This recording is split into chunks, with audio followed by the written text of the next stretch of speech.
자, 100페이지부터 먼저 보시면 되고, 그냥 교재 자습서 보셔도 되고요. 아니면 그냥 화면 보시면서 해도 됩니다. 네, 유축열전인데, 유축열전에 일단 주제는 두 가지가 있겠습니다. 표면적인 주제와 이면적인 주제가 두 가지 있다 했었는데, 표면적인 주제는 국가에 충성하자라는 내용이었었죠. 그 다음에 이면적인 주제는 몰락한 양반의 권력 회복을 소망하는 내용이었습니다. 이 두 가지 주제가 있기 때문에 꼭 기억해 두시고, 문제 푸시면 아시겠지만 이 두 문제가 다, 이 두 가지의 주제를 쓰는 게 서술형으로도 출제가 됐었죠. 그렇기 때문에 꼭 같이 알고 계셔야 됩니다. 네, 앞부분의 줄거리에 여러 가지 내용이 많았습니다. 일단 중국 명나라라는 공간적 배경이 등장하는데, 이렇게 공간적 배경을 중국으로 설정한 이유는 조선에 대한 문제의식을 더 자유롭게 드러낼 수 있기 때문에 중국으로 공간적 배경을 설정한 거였고요. 그 다음에 유심이라는 얘는 고귀한 혈통을 가지고 있었는데, 죄송해요. 유심인, 아버지가 유심이었기 때문에 유충렬이라는 사람은 고귀한 혈통을 지니고 있었죠. 왜냐하면 유심이 그냥 그냥 높은 사람이 아니라 정원과 주부라는 두 가지 벼슬을 다 갖고 있을 정도로 높은 사람이었고요. 자식이 없었기 때문에 남학평산에 가서 치성을 드리는데 이게 바로 기자치성이었습니다. 아들을 기원하는. 신기한 태몽을 꾸고요. 신기한 출생이죠. 그다음 영웅의 기상을 지닌 비범한 능력을 지니고요. 그래서 아들 충렬이 태어나는데 이 충렬이 첫 번째 시련을 겪게 되는 게 바로 아버지의 귀양이었습니다. 아버지의 귀양 떠난 것은 바로 정한담이라는 역모를 꿈꾸는 사람이 유심을 모함하여 귀양을 보내게 되는 거죠. 이 귀양을 보내게 되는 과정에서 유충렬이 천자를 원망하게 되죠. 근데 대신 천자의 아들 태자에게서는 좀 좋은 모습을 봐가지고 그래서 다시 국가에 충성하는 모습을 보여준 거였습니다. 오케이? 그래서 각설이라는 식으로 새 이야기가 시작되는 화제의 전환을 보여주는데 바로 이게 이 이야기가 문어체라는 걸 체크할 수 있었습니다. 그 다음에 정한담, 최일기 이런 애들이 다 유주부의 적대자 애들이었었고요. 그 다음에 이게 옥간대사를 보고 천자를 도모할 계약, 그러니까 역모를 꿈꾸는 모습을 보여주는데 옥간대사가 처음에 반대하죠. 왜냐하면 영웅이 탄생했다. 그러니까 적강 모티브를 보여주면서 너네 하는 일 쉽지 않을걸? 라고 얘기하고 있습니다. 그래서 얘네가 이 얘기를 듣고 이거는 유심의 아들 충렬이다 해가지고 죽여버리자 라고 얘기하죠. 근데 죽여버린다 했는데 장부인에게도 조력자가 등장합니다. 바로 한 노인이 홍선일병, 그러니까 붉은 부채를 주죠. 붉은 부채를 줌으로써 하게 되는데, 근데 여기 조심하셔야 되는 게 전기속 요소가 등장하는데 만약에 이 노인의 말을 듣지 않는다면 충렬이 죽을 수도 있다고 얘기했어요. 만일 그렇지 않으면 죽을 수도 있으니까 꼭 조심해라 라고 얘기했습니다. 그러나서 꿈을 깼더니 옆에 누가 풍선이 됐지? 홍선, 그러니까 붉은 부채가 있는 거 보고 꿈과 현실이 연결되는 모습을 체크할 수 있었습니다. 네, 그래서 여기까지 보시면 이 유충렬전은 영웅소설, 군담소설, 국문소설, 적강소설 이 네 가지 소설인 걸 체크할 수 있었죠. 적강소설은 천상계와 지상계의 두 가지 공간이 이원적 공간이 등장하는 소설이다라는 거였었고, 영웅소설이 유충렬의 영웅이기 때문에 등장하는 거였고, 군담은 전쟁 얘기 나오기 때문에 군담 소설이었습니다. 그다음에 국문소설은 우리말. 오케이? 자, 그 다음에 옆에, 몇 페이지야? 101페이지에 영웅으로서의 전형적인 특징이 등장하는데, 유심의 아들, 그 다음에 신기한 태몽, 영웅의 기상, 이런 것들이 다 영웅적 특징이었습니다. 오케이. 자, 그 다음에 102페이지로 가시면, 여기서부터 어찌 아니 망극하랴라는 식으로 서술자의 개입, 편집자적 논평이 등장하는데, 그러니까 이거 1학년 애들 종종 질문하셨는데, 편집자적 논평과 서술자의 개입에서 중요한 건 뭐냐면, 서술자가 그냥 서술한 게 아니야. 서술자가 인물의 상황 혹은 인물에 대해서 주관적으로 생각하고 그에 대한 느낀 감정, 생각들을 얘기한 게 서술자의 개입, 편집자적 논평입니다. 오케이? 생각이 변한다는 거죠. 생각과 주관이 등장해야 돼. 그냥 서술한 거는 그냥 서술자의 서술이야. 선생님, 편집자적 논평에서 어느 선생님이 촉구하는 거죠? 독자가 흥미를 얻을 수 있고 그 다음에 생산감을 느낄 수 있고 오히려 더 집중 잘할 수 있는 여러 가지가 많죠. 그래서 여기서 어찌 안을 망극하랴라는 식으로 또 서술자가 직접 자신의 생각을 추가하고 있기 때문에 여기서 체크할 수 있고요. 그 다음에 여기 이것도 조심하셔야 됩니다. 배곡 같은 몸에 유혈이 낭자 월세 같이 고운 얼굴 진흙빛이 되었으니 지규법, 대주법, 배국법 세 가지 표현만 다 등장했어요. 이거 꼭 기억해 두셔야 되고요. 그 다음에 이제 어머니가 한탄을 하는데 이 한탄을 누가 위로해줍니까? 어린 충렬이가 위로해주죠. 그래서 충렬의 조금 의젓한 모습, 어른스러운 모습을 체크할 수 있었고요. 네, 그 다음에 막 계속해서 보는데 배경 또한 또 슬픕니다. 그래서 배경 또한 슬프면서 인물들의 슬픈 슬픈 감정을 또 부각시켜주는데 여기서 끊임없이 또 나쁜 애들 등장합니다. 정한담과 도적대 애들 계속해서 등장하고요. 근데 여기서 뱃사람들이 도와주죠. 뱃사람들이 도와주고 그 다음에 강희주의 은혜를 받아서 사위가 됩니다. 그러니까 강희주는 장인이죠. 장인. 그 다음에 광덕산 도순을 만나서 도수를 배우고요. 그 다음에 결국 이제 정한담이 역모를 일으키는데 이거에 이겨내지 못한 천자는 항복하려 하죠. 천자는 되게 무능력한 존재로 나타납니다. 그 앞에 그 참소는 남을 헐뜯어도 죄가 있는 것처럼 꾸며서 윗사람이 보아야 갇힌다는 뜻으로 참소가 나오는데 네. 사실 남는기에서도 참소가 나오는데 네. 그렇죠. 네. 같은 뜻이에요. 네. 자, 그 다음에 104페이지. 네, 여기서는 좀 내용이 되게 유충렬전이 되게 깁니다. 그러니까 좀 장면의 극대화를 좀 효율적으로 쓰면 좋은데 그냥 전쟁 이야기를 계속 길게 보여주기만 합니다. 좀 지루할 수 있는데 빠르게 넘어가시면 돼. 비범한 능력을 통해서 막 전기적 요소해서 짜라라라라 잘 무찌르주고요. 그 다음에 천자 만나서 억울함을 얘기하죠. 아버지와 자신의 억울함 얘기하면서 천자에 대해서 비판합니다. 천자의 능력을 비판하지만 태자가 와서 잘 이야기해주는데 이때 얘기할 때 고사를 인용해주죠. 고사를 인용해서 유심의 억울함 인정하면서 반성의 의지를 보여주고 충렬의 원한을 풀고자 노력을 해줍니다. 자, 그 다음에 여기 충렬의 비판에 대한 천자와 태자의 태도 보시면 되는데 천자는 자신의 잘못 후회하고 우두커니 앉아있는 반면에 태자는 버선발로 뛰어내려서 적극적으로 설득을 합니다. 오케이.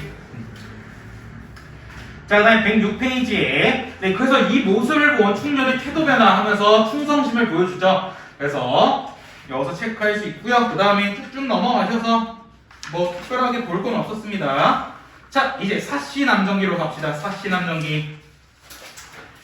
네, 사시남정기에서 메인 인물이 총 3명 등장하죠. 3명 등장하는데 유한림, 이 사람 되게 우유부단한 사람이었고요. 사씨와 교씨가 등장하는데 사씨는 대표적인 현모양처, 유교적 가치관에 충실한 사람이었죠. 가부장제에 충실한 사람으로서 어질고 현명한 사람이었고요. 교씨는 교활하고 사악하고 탐욕적인 게 안 좋은 거 다 하고 있습니다. 그래서 이 점 체크하시면 될 것 같고요.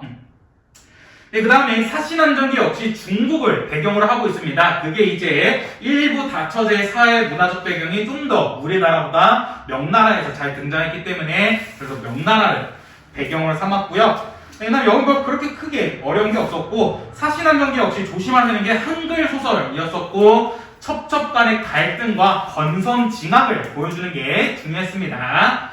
인현왕후 폐위의 부당성을 풍자하고 그 다음에 무엇보다 중요한 게 이게 가정소설을 개척한 작품이었죠. 이 점 잘 꼭 알고 계시길 바라겠습니다. 특별하게 또 그 다음에 두 부인은 사씨가 교씨 첩을 들인 거 반대하죠. 반대하는데 그 반대할 때 비유적 표현을 사용함으로써 상대방을 설득을 잘 하고 있습니다.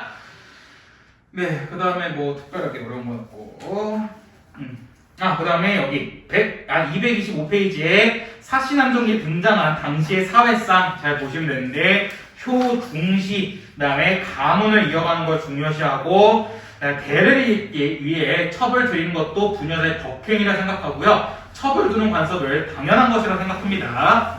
그러면은 두 부인은 첩을 주는 것을 반대했으니까 네. 당시 시대상과 조금 달랐다고 볼 수 있어요. 아니요, 이거는 좀 사씨 관점에서 바라본 거기 때문에 그 사람들 관점에 봤을 때는 왜냐면 그래서 뭐야 우리나라에서도 별로 안 된다 해서 명나라로 배경한 거기 때문에 굳이 뭐 그렇게까지 당시의 시대상에서 벗어나 있다까지는 너무 과한 해석 같고요. 그냥 두 관점 모두 있었다 하는 건데 두 부인은 그냥 혹시 모르니까 반대했다 그냥 이 정도. 자, 그 다음에 226페이지. 근데 이거는 이제 교시의 장난이 시작되고 있죠. 여기 날개 문제만 보시면 될 것 같은데, 교시가 노래 부르기와 검은고 타는 것을 거부한 이유는 사씨를 모함하기 위해서 그랬던 거죠. 그래서 한림, 장부의 마음을 어지럽히지 말라는 사씨의 충고를 왜곡하여 전달하는데, 사씨를 질투가 많은 여인으로 보이게 하기 위해서 한 거였죠. 그래서 사씨와 유한님의 신뢰를 좀 깨뜨리기 위해서 하는 거였습니다. 근데 다행히 여기 수록되는 부분에서는 한림이 바로 사씨를 의심하진 않아요. 내가 아는 사씨는 그렇지 않는데 하면서 교씨의 말을 중요한 게 믿긴 믿어요. 그러니까 아예 안 믿는 건 아니야. 아예 안 믿었으면 끼놈 이러지 마라 했을 텐데 믿긴 믿는데 한 10% 20% 정도 믿는 거야. 그러니까 지금 여기서는 사씨를 좀 더 믿는 모습을 보여주죠. 사씨가 그럴 리가 아닌데 하면서 의아해하고 있는 거고, 그래서 뭐라 하냐면 너가 잘못 알고 있는 걸 거야 라고 잘 타일러서 얘기합니다. 근데 그 모습을 보고 교씨가 어떻게 뒤로 좀 빠지죠. 여기서 더 하면 안 되겠다는 생각이 좀 뒤로 빠집니다. 자, 그 다음에 227페이지인데 이게 주요 등장인물 관계인데 앞에서 우리 한 번씩 다 봤으니까 차분하게 한번 다시 보시면 될 것 같고요. 그 다음에 228페이지. 네, 여기 사부분인데 이게 또 서술자의 계획이었습니다. 옛말에 일으키는 호랑이를 그린 데는 뼈를 그리기 어렵고 사람을 사귀는 마음을 알기 어렵다는 게 이제 이거 속담을 나타내는 그거였죠. 열길 물속은 알아도 사람 속은 모른다. 사람 한 길 속인가? 한 길 사람을 속이구나. 모른다. 그 다음에 뭐 어려운 거 없었고. 야, 이건 진짜 기본이죠. 이건 내가 진짜 몇 번 얘기했어. 이거 인연왕후 얘기라고. 장희빈이랑 숙종 얘기. 자, 그 다음에 뭐 특별하게 또 볼 건 없었고요. 난소공. 페이지 232페이지였습니다. 난소공. 네, 난소공 먼저 이 갈래부터 설명드릴게요. 1970년대 소설이었고 연작 소설이었습니다. 네, 70년대 소설은 독재의 저항, 산업화, 인간소에 대해서 얘기했는데 여기서는 메인으로 잡은 게 바로 산업화 관련된 내용이었고 그 다음 인간소에도 조금 있긴 있었어요. 왜냐면 사회적 약자를 조금 배려하지 않는 그런 모습 보여줬기 때문에 그 다음에 1인칭 주인공 시점이고 각 부마다 소설자를 달리 했었습니다. 그러니까 영수가 첫째, 영호가 첫째였나? 영수였죠. 영수, 영호, 영희 세 명의 시점을 다란히 보여준 거였어요. 네, 그래서 보시면 앞부분의 줄거리는 난장이 가족입니다. 네, 난장이 가족이라는 걸 통해서 사회적 약자인 걸 체크할 수 있었고요. 그 다음에 제일 중요한 게 바로 이 나건구 행복동이어서 지명 갖고 하는 거. 그러니까 이게 지명이 솔직히 말하면 이게 객관식으로 나오기 애매하고요. 나온다면 서술형일 겁니다. 그러니까 나건구 행복동 혹은 철거 대고장의 의미를 써라 라는 식으로. 근데 그렇게 된다면 나건구 행복동에 무슨 단어가 꼭 들어가야 되겠어? 단어. 그치. 단어가 꼭 들어가야 됩니다.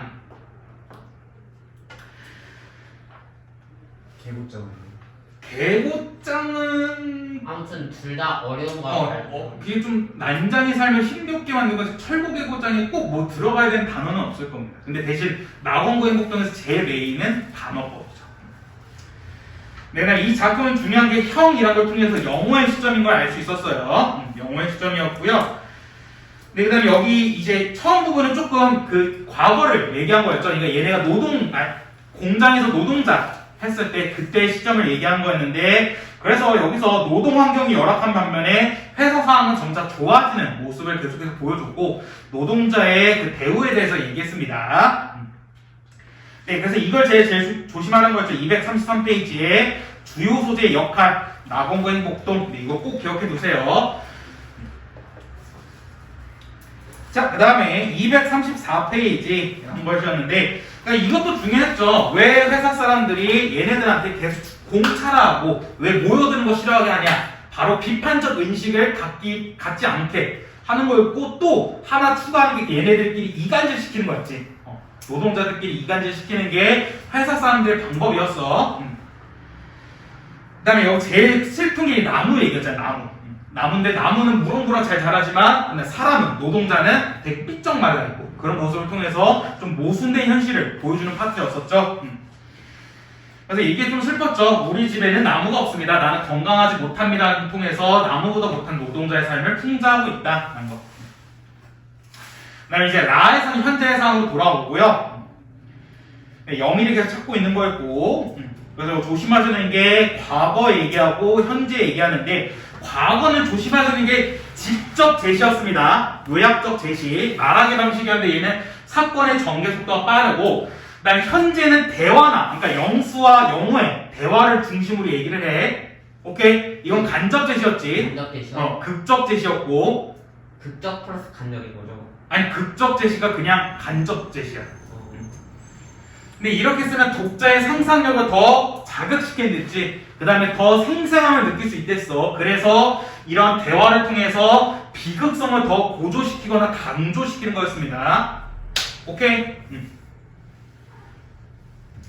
자, 그 다음에 또 행복동 반어법 나왔고요. 그 다음에 악몽과 같았다는 비유법 쓰고 있는 거고. 이것도 꼭 기억하겠죠. 줄 끊어진 기타와 펜지꽃 두성이. 줄 끊어진 기타라는 것은 영희의 꿈이 좌절된 거고 펜지꽃 두성이는 영희의 순수함을 뜻하는 거였습니다. 자, 그 다음에 쭉쭉쭉 가서 또 내용일지 나오면 이것도 나올 수 있겠죠. 명희는 이미 철거됐습니다. 그 다음에 좀 TMI를 말씀드리면 명희가 영수 좋아했습니다. 네? 영수 좋아했어요. 명희가 영수 좋아했어요. 영희가? 영희! 영희가 영수 좋아하면 안 되지. 영희.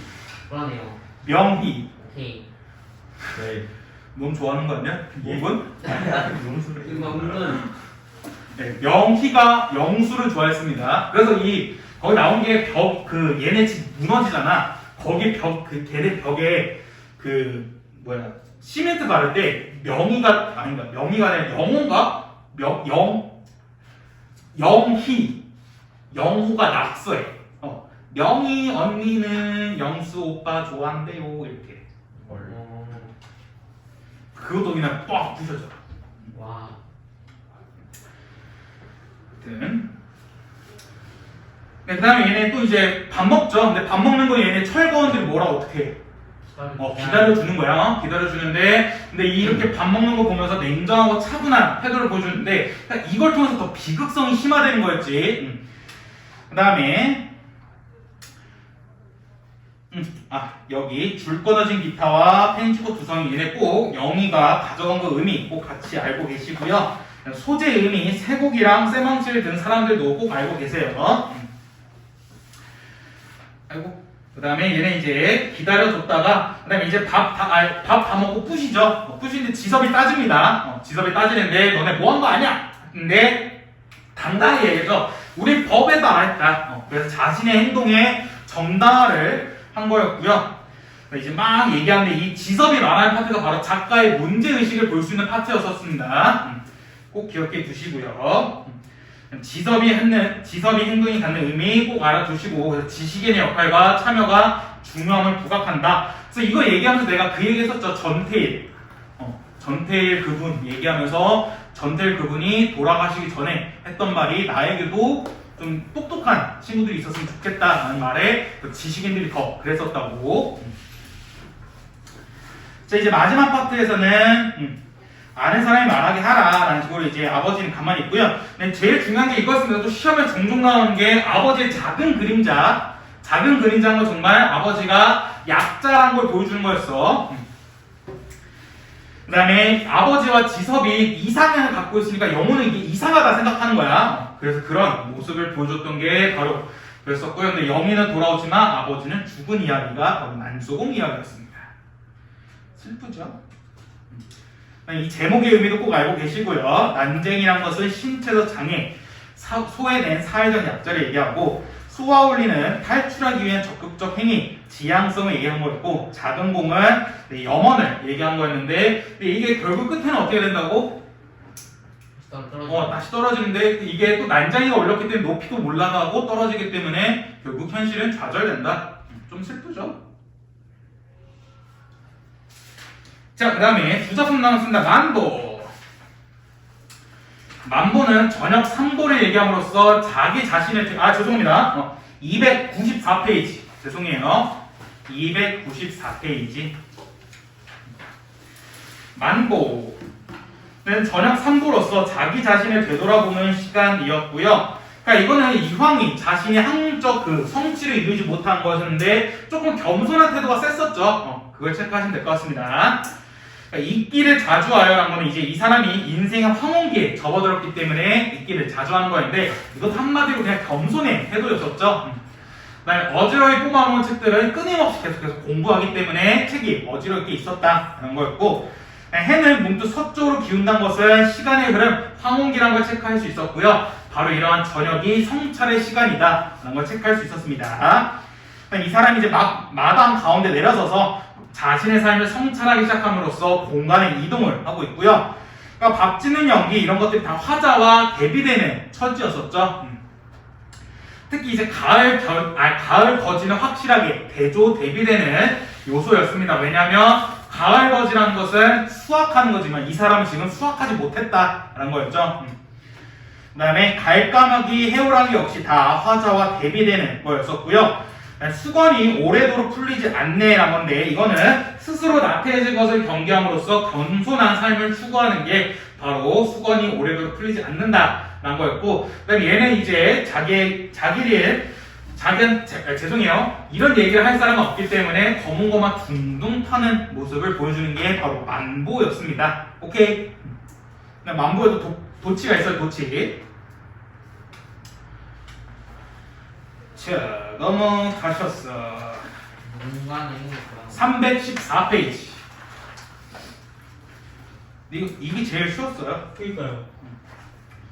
누군가 나에게 물었다. 네, 시가 뭐냐고 물어봅니다. 도치법 쓰는데 이렇게 도치법 쓴 이유가 질문의 내용을 강조한 거였고요. 중요한 게 바로 잘 모른다고 대답하였던 게 이게 진짜 모른다기보다는 질문에 가볍게 대답하지 않는다라는 거였습니다. 그래서 좀 질문에 대한 응답을 탐색하는 과정에서 시상을 구체화한다는 걸 체크할 수 있고요. 이 사람이 이제 하루 종일 답을 찾다가 남대문 시장을 가고요. 남대문 시장 가서 빈대떡 먹을 때, 그러니까 정말 평범한 순간에 그 답을 띵 떠올리는 거죠. 그 다음에 그런 사람들이 진정한 시인의 모습인데, 진정한 시인의 모습이 무엇이냐? 경제적으로 여유는 없지만 힘겹게 살아가지만 자신의 자리에서 최선을 다하는, 그러니까 인간다움의 삶을 사는 사람들이 바로 시인이다 라고 얘기했고, 마지막에는 열거법 씀으로써 가치를 강조하며 예찬적 태도를 보여준 것입니다.